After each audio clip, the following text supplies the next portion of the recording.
Oh hey, look, it's Duskmon. Everyone's favorite character in the whole frickin' world. So when we last left off, our heroes had just finished making hamburgers for some reason. Arbamon had gotten killed by Duskmon, who meets our heroes for the very first time. They all begin fighting, and Duskmon seems to be winning with no effort being exerted. But Takuya says that it's impossible for them to lose because they are legendary warriors. But they still continue to lose, and it seems like they're gonna die, and Koji manages to convince everyone to run away, much to Takuya's protests. And then Takuya comes up with some plan to try to kill Duskmon again, and everyone begins questioning his leadership.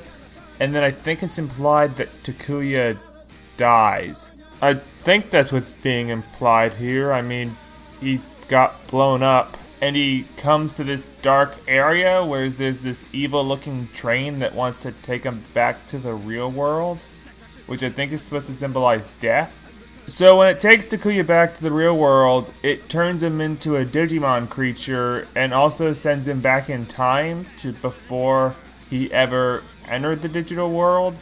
And Takuya decides to try to stop his past self from getting on the train that took him to the digital world because he feels that he was a terrible leader that almost got everybody killed, so he doesn't deserve to go or something.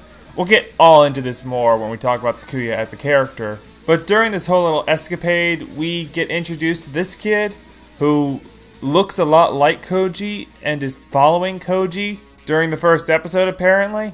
But whatever, that kid misses the elevator that Takuya and Koji went down, and then Takuya decides not to prevent himself from going to the digital world because he starts having flashes of his friends fighting Duskmon, and Duskmon's freaking out a little bit because he thinks he recognizes Koji for some reason. So then Takuya hops back on the death train and goes back to the digital world. And that is the last time any part of the story takes place in the real world. And I'll just tell you right now, at this point, I am so sick and tired of the digital world, I really wanted a change of scenery. This is definitely one of the reasons why I have a very hard time remembering this season.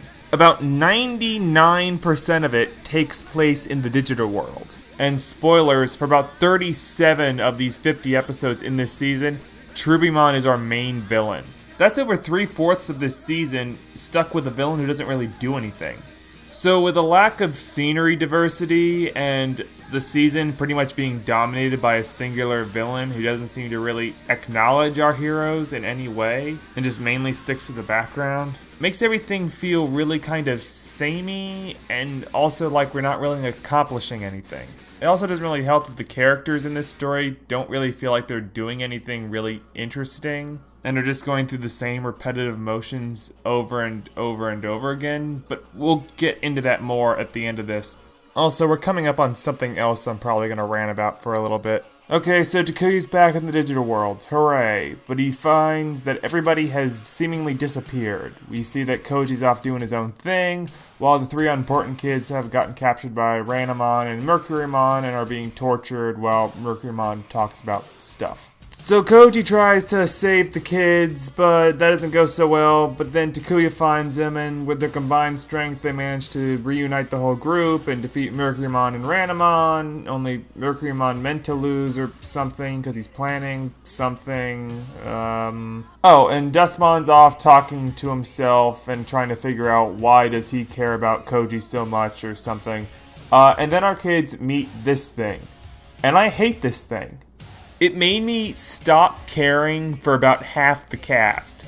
Because what this thing is, it's a collection of green balls that sucks our heroes into it and puts each one in a different orb and has them fight an evil Digimon.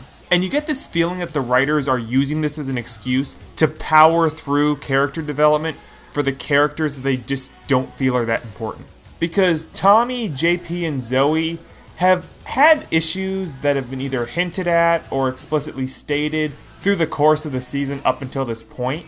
And those sources of development are supposed to be pretty much, if not completely rounded out in these next few episodes involving the green balls. But they're done so in such an unremarkable way that just makes you feel like the show just doesn't care about them. And it makes me not care about them. We're obviously going to get more into this when we get to the individual characters, but let me just kind of give you an example of what I'm talking about and why it just seems so unremarkable. Because all three of them are very similar. They all involve some weird Digimon just flat out telling them what their character flaw is, and then the kids just rejecting it, beating the Digimon up, and then getting warped out to go chill with Bokumon, Neimon, and Patamon. Oh yeah, I forgot to mention this. Serafimon turned into an egg when he died, and the heroes took it, and now it's hatched to become Patamon. So JP's the first one to go through these tests, and it pretty much comes down to RoboCop here, dressed as a 90s era rapper with a volcano coming out of his back, just shows up and starts yelling at him, saying that he has no friends. And JP just goes, yeah, I guess I don't have friends. I mean, I thought I did, but I just don't know. Wait, yes I have friends. Boom. Done. He's out. And then similar setups for Tommy and Zoe as well before they're out. And it all looks really laughable when you compare it to Koji's sort of character realization stuff. Because as the season goes on, it becomes really obvious that Koji is the writer's favorite character. And it becomes even more obvious here because Koji's booted out of the thing pretty quickly. And he goes and runs off to try to find Duskmon to try to find answers about their connection or something. And when he finds him, they have this very big, climactic, and impressive fight.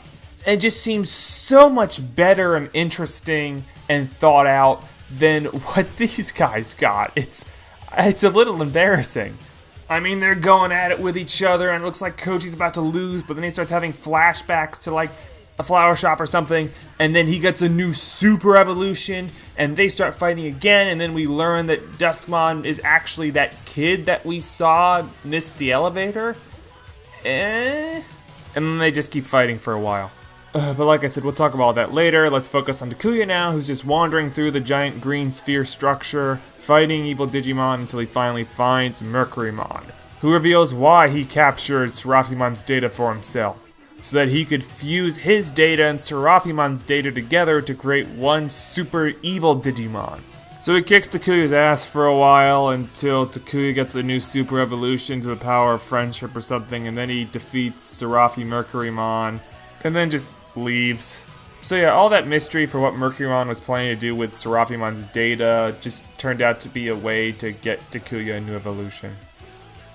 Great. But then it turns out this thing is actually Mercurymon's beast evolution. They fight it, and we are done with the legendary warriors now. Now all we have to do is go find Koji and Duskmon, who are still fighting until Koji finally defeats him, and we learn that this is actually Koji's long-lost brother who was trying to find him, and when he missed the elevator, he tried to run down some stairs, tripped, and then woke up in the digital world with Cherubimon giving him the powers of Duskmon. Oh, also he has mild amnesia, and he also loses power to Digivolve to Duskmon for like half an episode. Because after Takuya and the rest find Koji and, I can never remember this kid's name. Koichi, they decide to bring him along, and he mopes around for a little bit on the train, and he learns that the power of darkness doesn't mean you're bad, and then Cherubimon attacks, and he gets his new evolutions, and he defeats an, I don't know what it was, a hologram or something? But who cares? Yay, we have a new party member! And we're finally on the home stretch of the Cherubimon arc.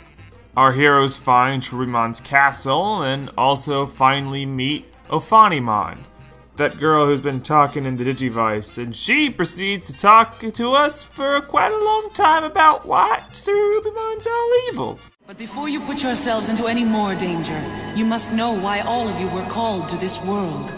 I don't care, I don't care. Fierce battle raged between the human and beast-type Digimon. Then Lucimon appeared and stopped the fighting, bringing peace to this world. Long story short, Serafimon, Ophanimon, and Cherubimon ruled the world, and then Cherubimon thinks that the world should be ruled by chaos or something. But Serafimon says that idea is stupid, so then Cherubimon calls him a racist idiot face, and then embraces the powers of darkness to allow him to take over the world. And then Ophanimon called all the kids to the digital world to try to find the Digidestins because the human world and the digital world are connected and she wanted the humans to save them. Blah, blah, blah. Then they fight Cherubimon. And this fight just goes on forever. I mean, this fight goes on for like 3 episodes. Jesus. Okay, so quite a few things happen during this fight. I'll try to summarize it as best I can.